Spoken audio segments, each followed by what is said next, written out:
Now these are the generations of the sons of Noah. And as we get into chapter 10, this chapter has been called the Table of Nations. And here you have the beginning of all of the various nations of the world, the various ethnic groups, with these sons of Noah. These are the generations of the sons of Noah. Seth is probably the one who put these generations together. We follow for a little bit the line of Ham, a little bit the line of Japheth, and then when we get to the line of Shem, we continue to follow the generations from Shem, because it is from Shem that Abraham will come. It is from Abraham that the nation will come. It is from the nation and Abraham, of course, that the seed, Christ, will come. And so we'll continue to follow the line down to Christ. But the others will follow for a few generations to establish their ethnic groups that sprung from them. Then we'll leave them go, because the whole message really is centering and zeroing down towards Jesus Christ.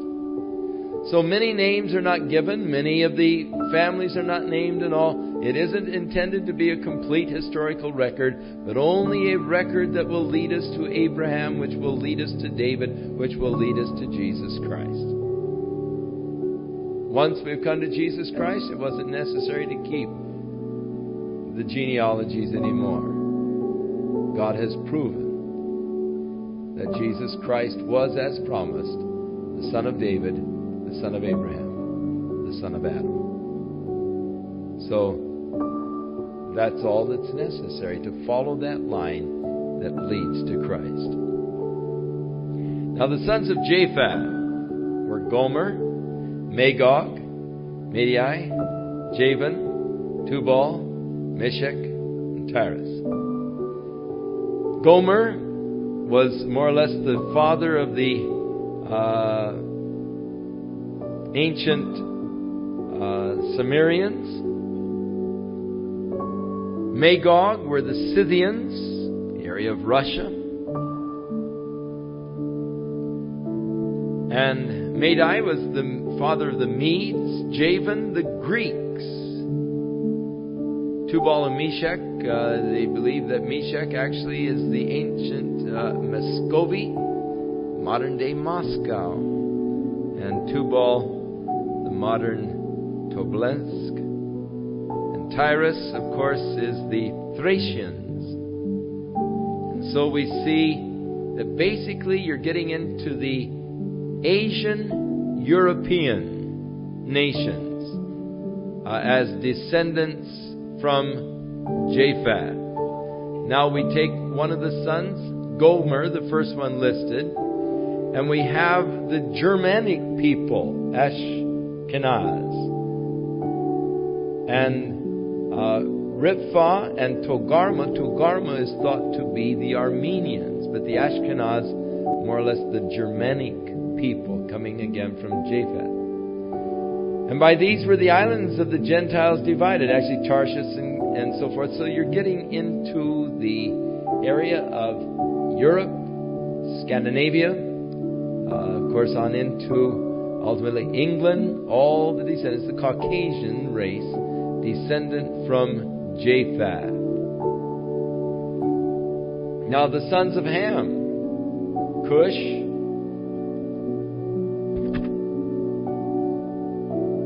Seba, Havilah, Sapta, Rama, and all of these various names. We're not going to try and go through them all. But they basically went south and populated the areas of Africa. Also, a portion of them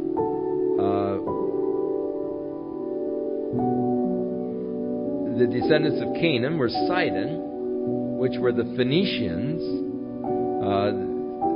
The sister city of Sidon, of course the city Sidon upon the northern coast of the Mediterranean. The sister city of Tyre, which were the Phoenicians. The Jebusites, who inhabited the area around Jerusalem. And in verse 17 there's Sinite. Now it is felt that some of the inhabitants of the Sinites moved east and were the Chinese descended from this particular branch. And it is interesting that the Chinese are still called Sino people. And you read of the Sino-Japanese War, for instance. And the name still holding. And many of the Chinese names beginning with this S-I-N. From Ham, Africa, on over into the Far East and the area of Canaan. Now he does stop with one of the descendants, and when he gets to Cush, begat Nimrod. And he began to be a mighty one in the earth. Instead of a mighty hunter before the Lord, it should be translated, he was a mighty tyrant in the face of the Lord. The hunting was the hunting of men's souls. Nimrod became a leader in apostasy, a developer of a great religious system, later to become known as the Babylonian religious system, or the Mystery Babylon. That whole religious system was begun by Nimrod. Now, his mother, Semiramis, was later to be called the Queen of Heaven and to be worshipped. It was her claim that Nimrod was actually born without the benefit of a father, that he was born while she was a virgin. Nimrod was known for his hunting prowesses. A great man with a bow. In those days, the people were probably, because of their primitive type weapons, very fearful of the wild animals, the lions and the tigers and leopards and so forth. And he was known as a protector of the people because of his ability and skills in hunting. But one day while hunting boar, a wild boar turned on him and gored him. And he supposedly was dead for 3 days, lying there in the woods. And after 3 days, his life returned. And so they began to celebrate his resurrection by coloring eggs and having great festivities in the springtime of the year. Incidentally, his birth was December 25th.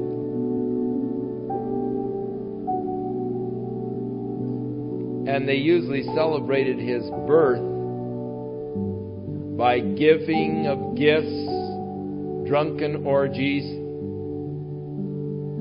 and cutting trees and decorating them with silver and gold in their homes. And this is just a few generations after Noah. The worship of his mother, Semiramis, Queen of Heaven. The whole thing, Satan's counterfeit of God's intended work, began with Nimrod. You start reading the history of the Babylonian religion, the way they set up the celebrations and all, you will be absolutely shocked at the historic church and how much of the activities of the historic church were borrowed directly Nimrod, who was also known as Tammuz, Marduk, several names, Ashtart, Semiramis, the various names for his mother, who was worshipped.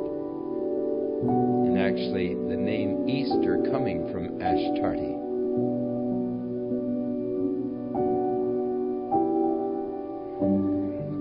It's amazing that this Babylonian system could have so thoroughly infiltrated the church. But God brings Nimrod into the record here. And the beginning of the kingdom of Babel, verse 10. And it was he who inspired the people to build this tower that would reach into heaven. It was he who began to inspire them to the worship of the stars, the beginning of astrology, and all of these things began in this ancient Babylonian religion. The tower really, literally, not to reach into heaven, but the tower was to worship. It was an observatory where they would go and worship the stars, the constellations, and so forth. And many such towers have been uncovered in the archaeological diggings there in the Babylonian plain. They were areas of worship. So the descendants of Ham. Then in verse 21 we come to the descendants of Shem. Also the father of all the children of Eber.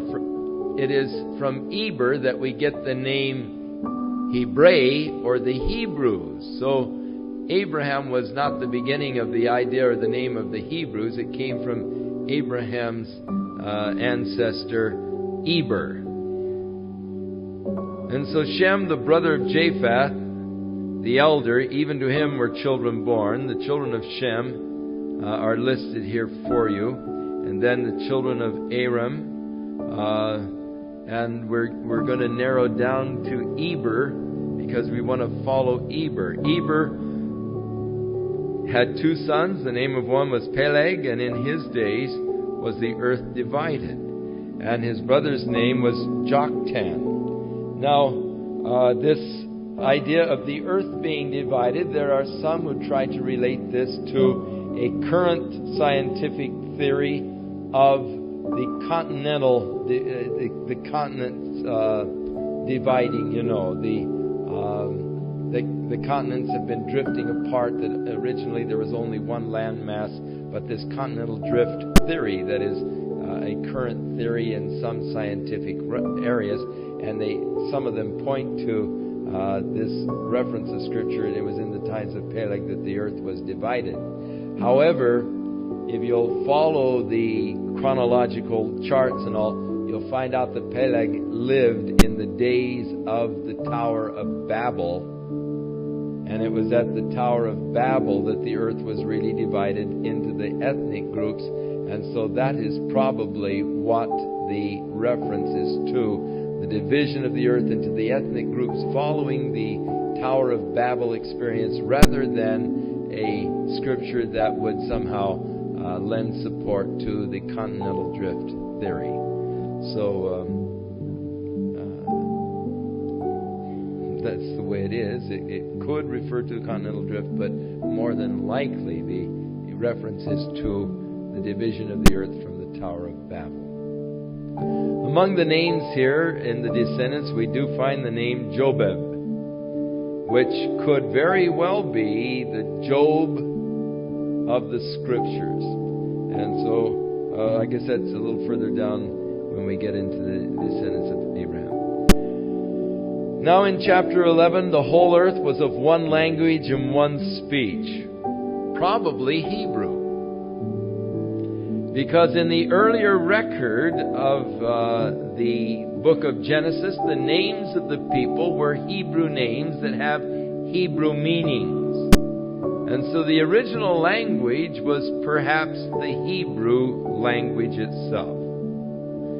But the whole earth was of one language, one speech, and it came to pass as they journeyed from the east that they found a plain in the land of Shinar, and they dwelt there, and they said one to another, let us make brick and burn them thoroughly. Now, this is an interesting thing because it shows that very early after the flood, they had brick kilns, and rather than just building their houses out of rocks, they were advanced to the state of making bricks and putting them in the kiln, burning them thoroughly. So rather than just adobe kind of buildings, they were now using a mortar with a cured brick or a burned brick, and they began to build. Of course, the city of Nineveh, the city of Babylon, all began to be built in this period by Nimrod himself. And so they said, let us build a city and a tower whose top may reach unto heaven, and let us make a name, lest we be scattered abroad upon the face of the whole earth. Now, God's command was to actually fill the earth. It's an attempt to sort of countermand God's commandment, lest we be scattered abroad throughout all the earth. Let's join together. Let's just, congregate in this area. And the Lord came down to see the city and the tower which the children of men builded. Now, again, we're describing the activities of God in human terms, as though God were coming down and looking things over. In reality, God is omnipresent. He was watching the thing the whole while. The Lord said, behold, the people is one, and they all have one language, and this they begin to do, and now nothing will be restrained from them which they have imagined to do. The developing of this religious system. Now, it is very possible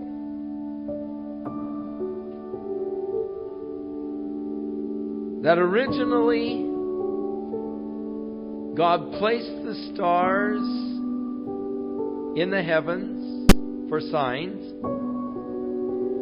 and that the gospel is actually given in the zodiac. The virgin, the lion. But as Satan has always taken the things of God and twisted them and perverted them,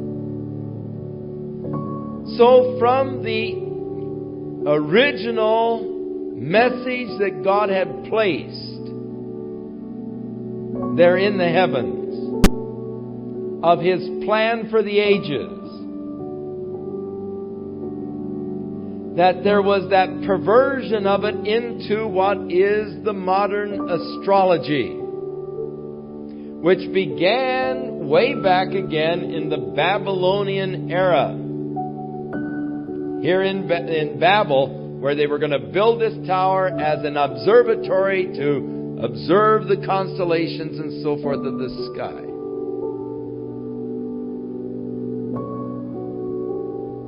But it is quite possible that originally the gospel was there indeed in the stars, as far as the message of God to man. Now, it would seem that the Magi who came from the east to find the Christ child were reading correctly the heavens. We have seen His star in the east. We've come to worship Him. And that they were reading truly the signs that God had placed there. Now, the Bible says that God has placed the stars for signs and for seasons. And it is very possible that originally there was indeed the message of God in the stars, but has been perverted, as I say, into the modern astrology, and the perversion began way back there, when they began to look at the stars for the influence over their lives, rather than looking to God. And so God, in His Word, puts down the astrologers, the stargazers, the monthly prognosticators, those who sought then to govern their lives by the influence of the stars upon them and so forth. And God really speaks out very heavily against that in the prophecy of Isaiah. But it is an ancient thing, the horoscopes and all. But as with so many things, it is possible that in the beginning it was pure and had a true message of God, but it has been perverted as time has gone on.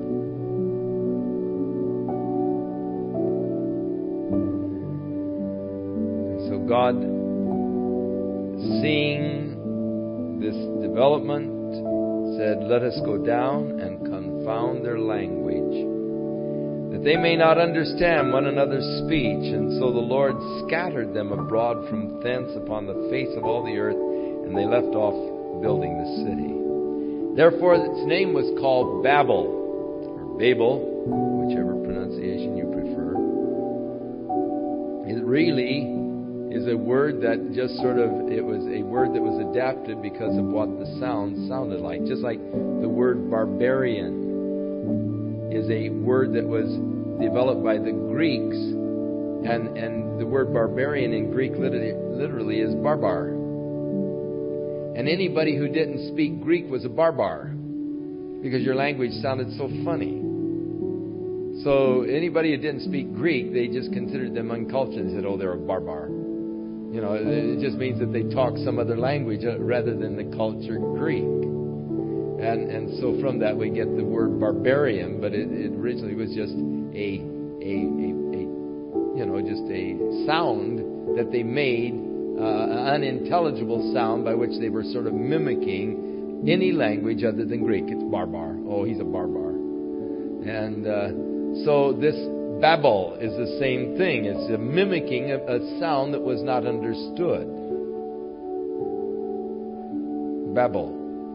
It's somewhat like the barbar, Babel. And it's just I don't understand what you're saying. What do you mean, baba? Or Babel. And so the word has come to mean confusion, lack of understanding. And so they called the name of the place Babel, because the Lord did there confound or confuse the languages of all the earth. And from thence did the Lord scatter them abroad upon the face of all the earth. And so at this point, the people who were speaking, and of course this was a tremendous miracle indeed, the development of all of these languages. Now the interesting thing about languages is that many times we think that the English language, because we grew up with it, is such an excellent language in communicating ideas. And we think, people who are living in, say, primitive cultures, in Stone Age cultures, surely they must have a primitive form of language. Ours must surely be a highly cultured form of language, the English language. And they must have very primitive language. But it is an interesting thing that many of the primitive cultures have the most complex languages. Highly complex languages. Much more so than English. And thus there is great difficulty in translating into many of these languages of primitive people.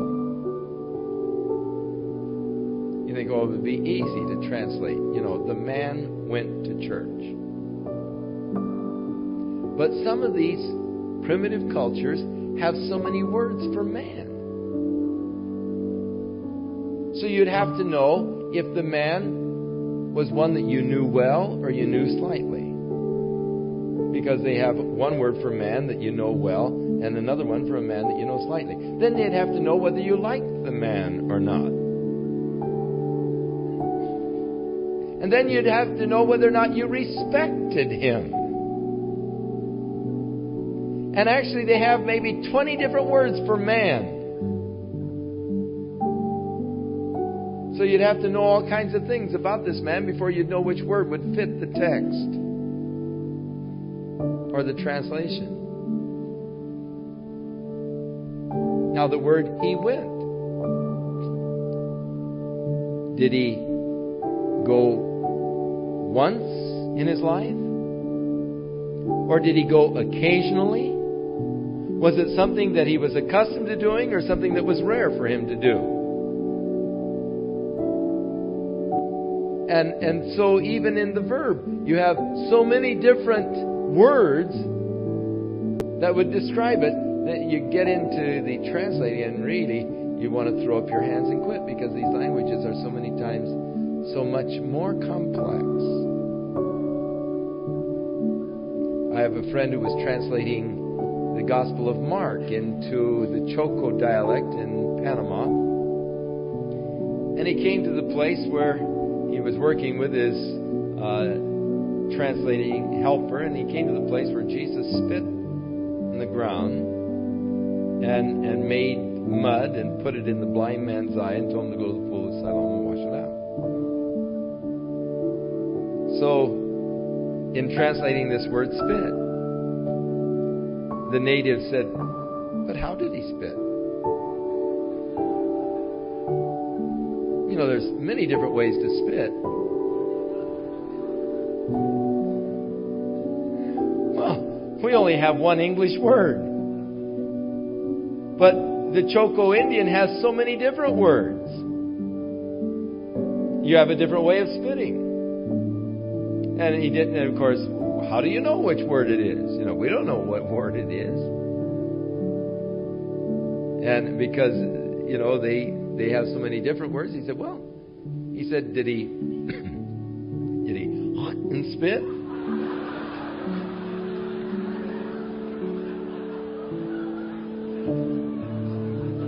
Or did he pick up the dirt in his hand and just spit and mix it up?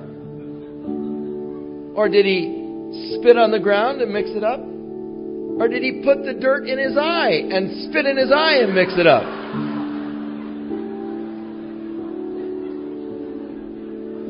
And he would have a different word for each action. Well, we don't know what Jesus did. But this development of language, now it is interesting that man has, in any and every culture, no matter how primitive, highly complex method of communicating of ideas. And I don't care how primitive or ignorant that particular culture may be, their languages are highly developed in the ability to communicate their ideas, whether they do it through grunts, through a sing-song or whatever. They are able to communicate their ideas no matter how primitive their culture. This certainly is something that separates man from the animal kingdom. There is nothing in the animal kingdom that even approximates a complex form of communication of ideas. But yet in the most primitive culture of man, and in every culture of man, there is a language communication.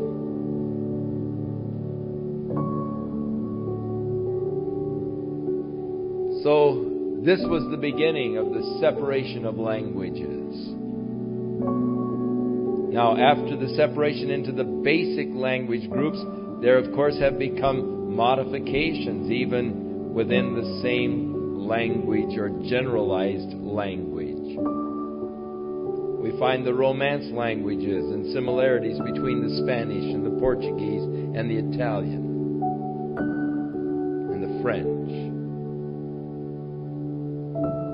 We find that there is certain similarities between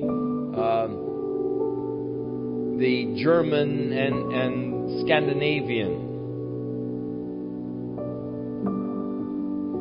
We find that English is a language that has borrowed much from Latin and from Greek. So there have been developed languages from the basic language systems.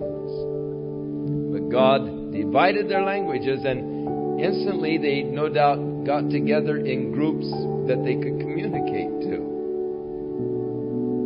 The family groups and so forth, where they could communicate to each other, but it caused the division and the separation, and that spreading out then into the world and scattering abroad upon the face of the earth that is described. Now, we're going to zero in down to Abraham, because that's where our story must move. So these are the generations of Shem, getting now again a repetition of the generations of Shem, but moving definitely just down towards Abraham. He was 100 years old, and he begat Arphaxad 2 years after the flood. He lived after he begat Arphaxad 500 years, and he begat sons and daughters. So he lived to be about 600 years old approximately. Arphaxad lived 35 years, begat Salah, and we get he begat Eber, and we follow down to Abraham, and actually that's the one where we're coming to. So let's go on to verse 26. Terah lived 70 years, and he begat Abram, Nahor, and Haran. Now, whether or not this is the order in which they were born, we do not know. Whether or not, how old was Terah when Abraham was born, we do not know. Maybe he was the third son. We have no way of knowing. But he lived 70 years, and he had these three sons, Abram, Nahor, and Haran. Now, he lived after that for many years also. Now, these are the generations of Terah. Terah begat Abram, Nahor, and Haran begat Lot. And Haran died before his father Terah in the land of the nativity in the Ur of the Chaldees. And Abram and Nahor took them wives. So their brother Haran died early, having married and born one son, Lot. He actually bore some daughters too. And they took wives, and the name of Abram's wife was Sarah, and the name of Nahor's wife was Milcah, for she was also the daughter of Haran. So he married his niece. And the father of Milcah, and the father of Iscah. But Sarah was barren, and she had no child. And Terah took Abram his son, and Lot the son of Haran. So with Haran dead, Lot being his son, Abram sort of adopted Lot, because Abram didn't have any sons of his own. So he sort of adopted Lot, and Lot became a journeyer with Abram. But they all together went from the Ur of the Chaldees. Now, it was in the Ur of the Chaldees, in this area where this false religious systems, pantheism and polytheism and all, began to develop, and the perverted religious systems, and so they left the Ur of the Chaldees to go to the land of Canaan, and they came to Haran and dwelt there. Now, the fact that they all left to go to Canaan means that in the beginning it could be that Abraham's father also received a call of God to leave and get out of this area that had begun to become religiously polluted, and to come into a whole new area. But Terah, they came as far as Haran, and there they dwelt. And the days of Terah were 205 years, and Terah died in Haran. Now, there is a seeming contradiction of Scripture here when you get into the New Testament, and Stephen is talking about Abraham being called of God to leave the Ur of the Chaldees and to go to Israel. How that after he said Terah died, Abraham then went on to Canaan. But when you start putting the ages together, you find that Abraham actually left. If Terah lived to be 205 years old, and he was 70 years old when Abraham was born. And Abraham was 75 when he left. The 75 and the 70 makes 145 years, and yet he lived to be 205 years old. So you have a discrepancy in mathematics here. So what is the solution, or what is the answer? There are a couple possible suggestions. Number one, Abraham may not have been the firstborn son. They may not be listed in the order of their births, but in the order of the precedence of their sons. And Abraham could have been born many years, after, in other words, 70 years, and maybe Haran was born when he was 70 years old. And it doesn't give his age at the time of Abraham's birth. That's one possibility. So that Abraham was sort of a late child, and that indeed, by the time he was 75, his father was 205 years old. It's very possible. Another possibility is that Stephen is talking in sort of a spiritual sense, that he died. You remember one day a young fellow came to Jesus and said, "I'll follow you, but allow me first to go bury my father." And Jesus said, "Let the dead bury the dead. Come and follow me." Now, the "let me first bury my father" was a common term. It didn't mean that his father was dead. It isn't that Jesus is showing a disrespect or a father who had died.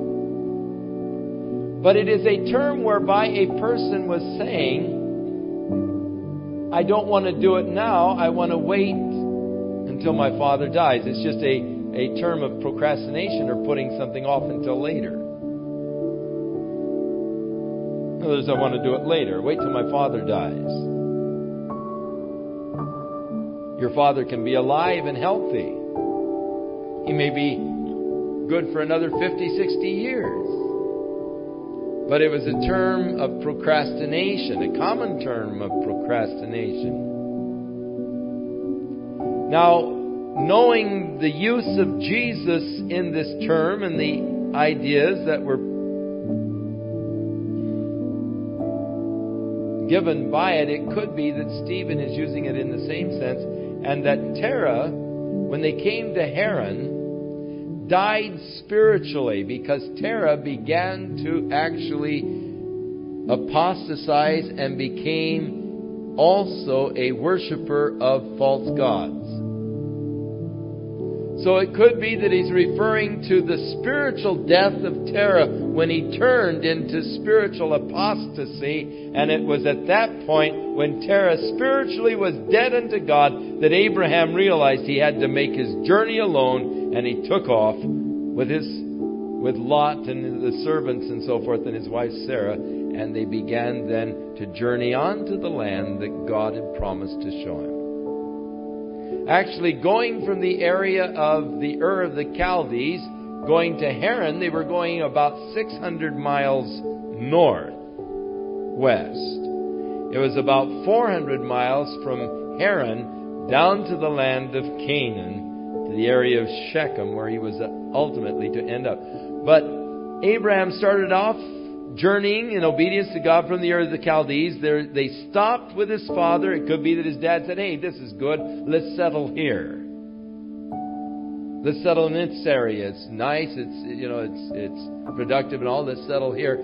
And there was a spiritual death of Terah for the call of God and awareness of God. There was a spiritual death, and Stephen could be referring to that. When Terah died, then that spiritual death, Abraham realized that he had to leave now his father and that family and journey on by himself to the land that God had promised to show him.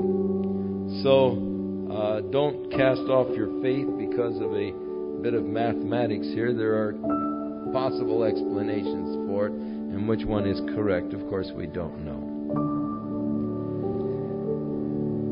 Now the Lord had said unto Abraham, "Get thee out of thy country and from thy family." So Abraham really wasn't totally disobedient at this point. And this to me is interesting, because Abraham is always held as the model of faith in the New Testament. The model of a man who believed and trusted God. He's the prime example of a man who believes. And so many times when we read about faith and the exploits of faith, we think, oh, but I'm so weak and I've blown it so many times. Surely I can't do it. It's good to know that Abraham wasn't perfect, nor was his faith perfect. It's good to know that you don't have to be perfect and your faith doesn't have to be perfect for God to honor you. So God said, get away from your family. He took his dad with him from the Ur of the Chaldees to Haran. It was an incomplete obedience. Stopping at Haran was incomplete obedience to God. So even men noted as men of faith have their moments. And just because you slip back and have your moments doesn't mean that God won't honor you and honor your faith, or that God doesn't love you and wants to still work in a powerful way in your life. Just because you blow it and you stop at Haran, it doesn't mean that the call of God is going to be removed and there's no chance for you to go on and fulfill that which God has laid upon your life and your heart to do. Many people have stopped at Haran. But the time came for him to move on, which he did. Maybe the time has come for you to move on from your Haran. The Lord said, get thee out of thy country, from thy father's family, from your father's house, to a land that I will show you. So, by the very virtue of the fact that Terah went with him, it could be the old man was saying, oh, no, don't leave. I want to go with you, son. Well, it could be Abraham was just saying, well, okay, Dad, all right, and he could have been weak in this area. But then his dad began to drag him down and slow him down until his father died spiritually, following after the pagan practices, and Abraham moved on. I will make of thee, God said, a great nation. Now God is establishing a covenant with Abraham. You get away from your family, your father's house, a land that I'll show you. I'll make you a great nation. I will bless you. I will make thy name great, and thou shalt be a blessing. All of these promises God fulfilled to Abraham. He made of him a great nation. God has blessed him and made the name of Abraham great. It's honored and respected. And thou shalt be a blessing. And I will bless them that bless thee, and curse them that curse thee. And in thee shall all the families of the earth be blessed. And from that is the promise that the Messiah would come from Abraham. In thee, all the families of the earth, not just the Jews, but all the families of the earth will be blessed from Abraham's progeny, even Jesus Christ. So Abram departed as the Lord had spoken unto him, and Lot went with him, and Abram was 75 years old when he departed out of Haran. And Abram took Sarah his wife, and Lot his brother's son, and all their substance that they had gathered, and the souls that they had gotten in Haran, and they went forth to go to the land of Canaan, and into the land of Canaan they came. 400-mile journey, which in those days, with all of the animals and everything else, must have taken quite a long time indeed. And Abram passed through the land unto the place of Shechem, unto the plain of Moreh. And the Canaanites, or the descendants of Canaan, were then in the land. And the Lord appeared unto Abram and said, unto thy seed will I give this land. And there he built an altar unto the Lord, who appeared unto him. Now the promise of giving the land to Abraham's seed at this point would also include the Palestinians, because the Arabs also were descendants of Abraham through Ishmael. So at this point, the land is promised not just to the Jews, but also to thy seed, which would include the Arabs, Palestinians. But later on, when God repeats it to Jacob, it excludes the Arabs. And he removed from thence unto a mountain on the east of Bethel. And he pitched his tent, having Bethel on the west and Ai on the east. Now, when Joshua came in later to conquer the land, he came up from Jericho and conquered Ai and then on to Bethel. Abraham now has a favorite spot there near Bethel, and between Bethel and Ai. It's the highest part of the land in that particular area. It gives you just a fabulous view. It's about 10 miles north of Jerusalem and about 20 miles or so from Shechem. But from there you can see down into the Jordan Valley. You can see up towards the area of Samaria.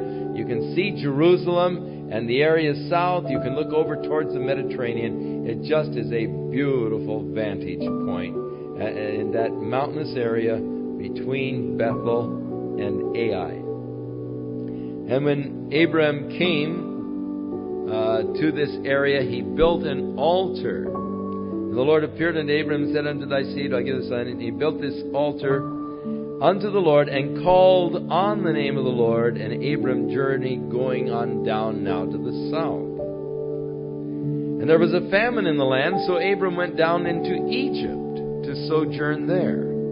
For the famine was grievous in the land. So there was a drought in the... And of course, he went on south towards Beersheba. There's always a drought down there. The place is really dry. It's deserty. And it came to pass when he was come near to Egypt that he said to Sarah his wife... Now here's our great man of faith. Our example. Behold, now I know that you're a beautiful woman to look upon. Hey, that's saying a lot to your wife when she's 65 years old. But because of the longevity, at 65 you were still really, in your prime of youth, in a sense, or beauty. Abram lived to be over 160, so at 65 you're really not that old yet in those times. But it does, when you think of 65 years old and talking about her great beauty, it does sound indeed very interesting. I know that you're a beautiful woman to look upon. Therefore, when it comes to pass, when the Egyptians will see you, they will say, this is his wife, and they will kill me and keep you alive. They'll take you into their harems. Now, this was a common practice among the Egyptian kings, is to just, if a man, if he saw a beautiful woman, he'd kill her husband and take her as his wife. And so he said, I pray that you'll tell them that you are my sister, that it might be well with me for thy sake, and my soul shall live because of thee. Hey, this is our great man of faith, Abraham. You see, even great men of faith have their weaknesses and their moments. Now that encourages me. For some silly reason. Because I also have my moments of weaknesses. But I have the concept that when I get weak, God just says, all right, that's it, you had your chance, wipe out. But not so. God continued to honor Abraham. God continued to bless Abraham. He wasn't perfect. God doesn't use perfect people because they don't exist. So don't worry that you're not perfect. Don't think that God is going to reject you because you're not perfect.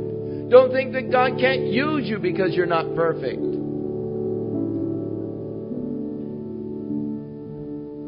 God blessed Abraham. God used Abraham, though he had his lapses of faith, just like we have our lapses of faith. So it came to pass that when Abram was come to Egypt, the Egyptians beheld the woman, that she was very beautiful. And the princes also of Pharaoh saw her, and they commended her before the Pharaoh. And the woman was taken into the Pharaoh's house. And he treated Abraham well for her sake. And he had sheep and oxen and asses, men servants, maid servants, she asses, camels. And the Lord plagued Pharaoh and his house with great plagues because of Sarah, Abram's wife. And the Pharaoh called Abram and said, what have you done to me? Why didn't you tell me that she was your wife?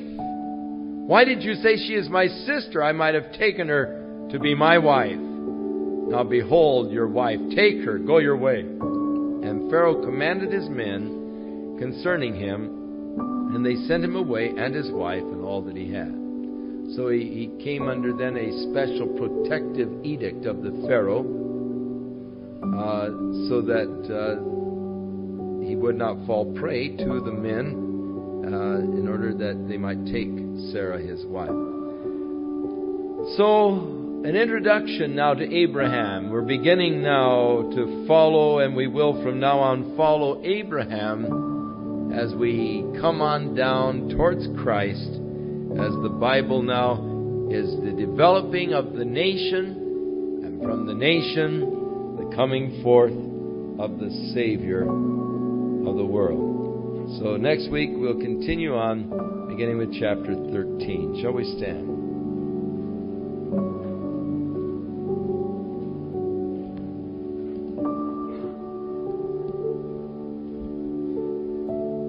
God bless you and enrich your heart and your mind and the things of the Spirit, giving you understanding of His Word. And may God increase your faith and your knowledge and understanding of Him. God go with you and bless you and watch over you and keep you in all your ways, strengthening you and ministering to you through His love. In Jesus' name. This is the end of Side 2 and the end of this message. If you would like further information on tapes or our free catalog, contact the Word for Today. The address is P.O. Box 8000, Costa Mesa, California 92628.